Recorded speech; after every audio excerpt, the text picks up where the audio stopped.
আসসালামু আলাইকুম প্রিয় ফেসবুক ভাই ও বন্ধুরা, দেশ এবং বাহির যে যেখান থেকে দেখছেন সবাইকে জানাই শুভেচ্ছা, স্বাগতম।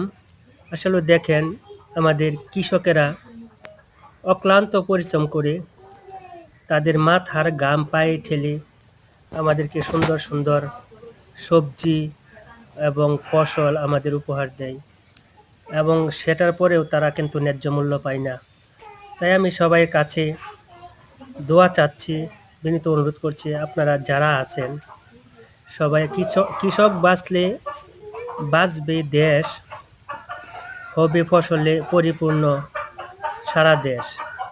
তাই এই বাক্যগুলোকে নিয়ে আমরা সুন্দর, এই দেখেন কি সুন্দর সুন্দর ফুল ধরছে, শশা ক্ষেত, শশা বাগান। তাই সবার কাছে আমি আবারও বিনীত আহ্বান জানাচ্ছি, আপনারা সাপোর্ট করলে সাপোর্ট পাবেন ইনশাআল্লাহ। কত সুন্দর সুন্দর